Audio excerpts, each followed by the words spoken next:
जातिगत जनगणना तो करवाएंगे, लेकिन रिपोर्ट पब्लिक नहीं करेंगे।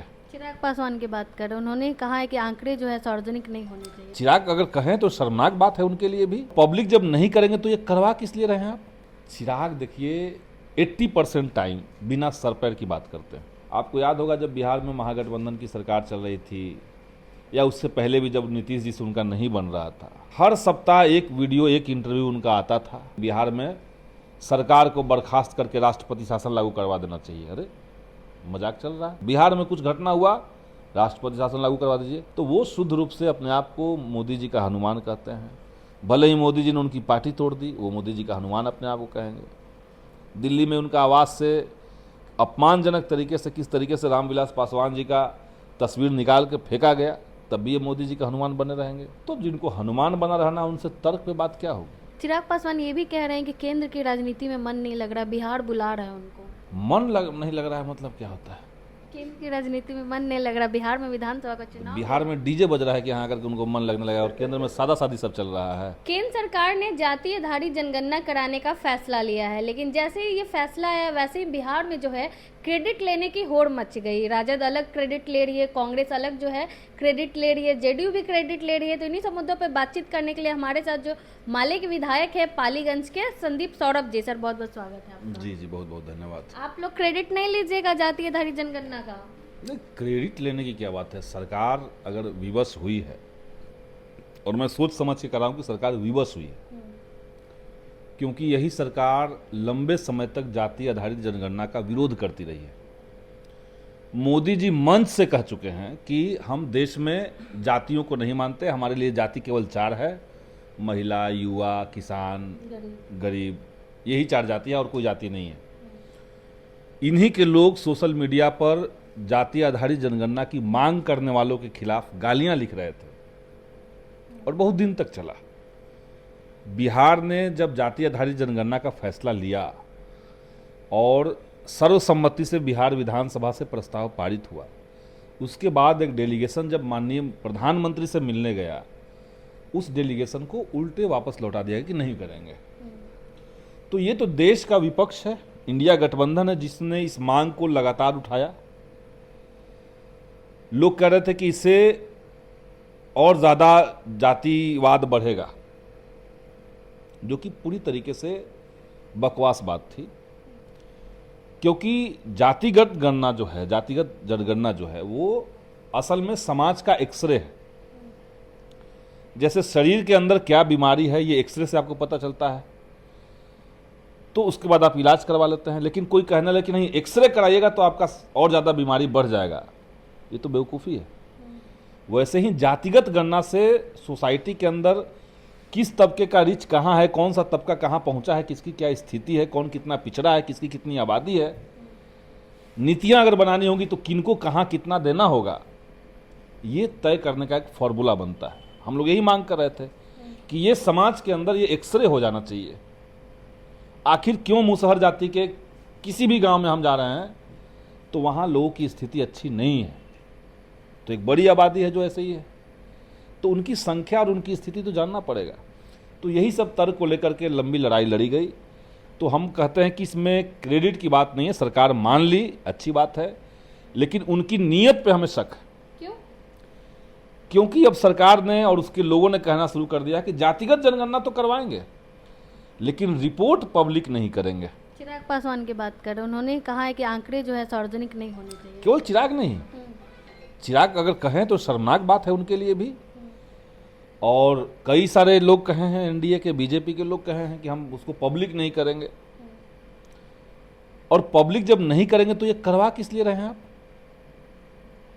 अगर लोगों को पता ही नहीं चलेगा कि भाई हमारी सामाजिक स्थिति ये है, हमारी समाज में संख्या ये है, अगर संख्या और स्थिति लोगों को पता नहीं चलेगा तो आप नीतियां बनाएंगे भी नहीं। तो कास्ट सेंसस सिर्फ कास्ट सेंसस कहने के लिए अगर हो जाएगा तो कोई मतलब नहीं है। तो इसलिए हम चाहेंगे कि जातिगत गणना ढंग से हो, उसके आधार पर सरकार नीतियां बनाए, कैसे पूरे समाज का, कैसे पूरे देश का उत्थान हो सके, कैसे गरीबी और जो भूखमरी है वो दूर हो सके, उस लिहाज से नीतियां बने। एक बात दूसरी बात कि ये भी लोग कह रहे हैं कि अब जब केंद्र सरकार ने कह दिया कि हम जातिगत जनगणना करवाएंगे, तो स्टेट्स ने जो अलग अलग जातिगत जनगणना करवाया है, अपने यहाँ बिहार ने सर्वे कराया है, ये सब नल एंड वॉइड हो जाएगा, ये सब खत्म हो जाएगा। तो असल मकसद क्या था आपका? असल मकसद है कि बिहार में विधानसभा के अंदर जो एक प्रस्ताव लिया गया कि हम आरक्षण के दायरे को 50% से बढ़ा करके 65 करना चाहते हैं, 65 होना चाहिए, उस निर्णय से आप पीछे हटना चाहते हैं, ये भी हो सकता है।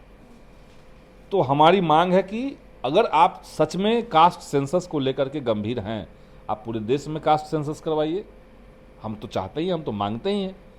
लेकिन बिहार विधानसभा से जो निर्णय लिए गए थे उसी कास्ट सेंसस के आलोक में उसको भी आप ज़मीन पर लागू करवाइए, यानी आप 9th शेड्यूल में जोड़िए बिहार का ये जो प्रस्ताव है उसको 65% आरक्षण, ताकि कोई लीगल अड़चन ना बाद में बने। क्योंकि आपने बिहार में हुआ था, 9वीं अनुसूची में, और 9वीं अनुसूची में अगर सरकार जोड़ दी होती, वहाँ भी मनसा काम कर रहा है, क्योंकि आप चाह नहीं रहे थे कि बिहार में जो दलित हैं, जो पिछड़े हैं, जो अति पिछड़े समाज के लोग हैं, इनका कल्याण हो, इनको बेहतर अवसर मिले, इसलिए आपने 9वीं अनुसूची में नहीं जोड़ा, कोर्ट से उसको खारिज करवा दिया गया।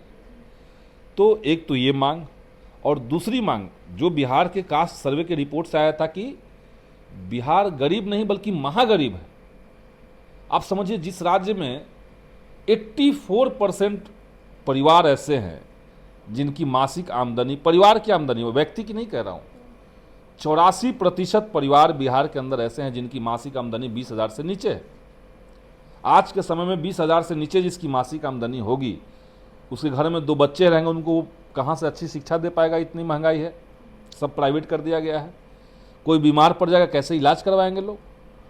तो भयावह जो गरीब है, उसमें सरकार ने कहा कि 34% जो 6,000 से कम आमदनी वाले लोग हैं, परिवार वाले लोग हैं, उनको हम 2-2 लाख देंगे, तो उसको दीजिए।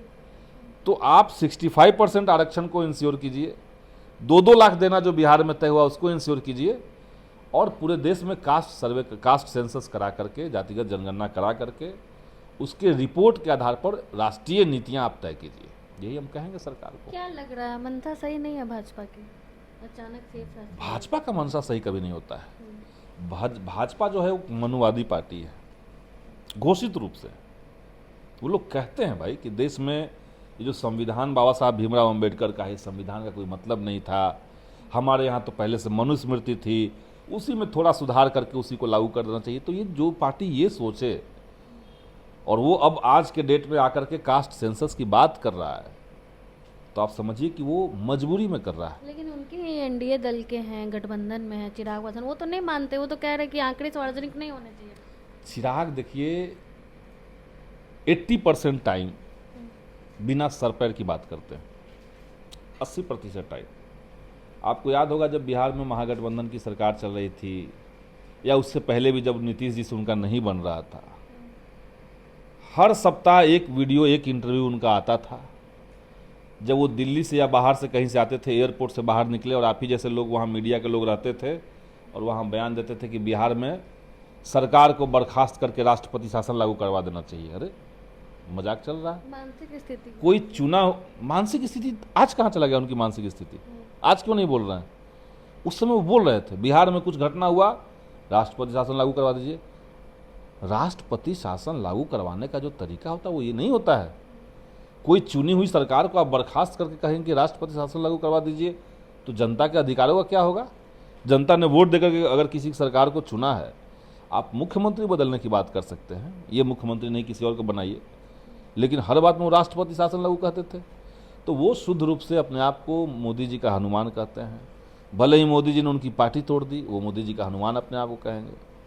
दिल्ली में उनका आवास से अपमानजनक तरीके से, किस तरीके से रामविलास पासवान जी का तस्वीर निकाल के फेंका गया, तब भी ये मोदी जी का हनुमान बने रहेंगे। पार्टी को, पार्टी नहीं परिवार को भी तोड़ने की कोशिश हुई।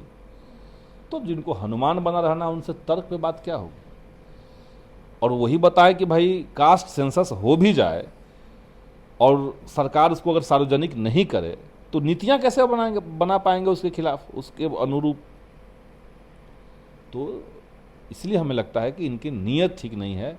असल में जो बड़ा एक सरकार का एक फेल्योर रहा, एक कमी दिखी पुलवामा पहलगाम अटैक के बाद। कई लोगों को लगता है कि उससे भी दिमाग डाइवर्ट कराने के लिए इन्होंने कास्ट सेंसस कर दिया। लेकिन करेंगे नहीं, बस डाइवर्ट कर रहे हैं। नहीं, कास्ट सेंसस कर भी दें तो एक रिपोर्ट अगर हमारे पास आ जाएगा तो हमेशा के लिए तो मोदी जी नहीं सत्ता में बने रहेंगे, हमेशा के लिए तो चिराग पासवान उनके हनुमान नहीं बने रहेंगे।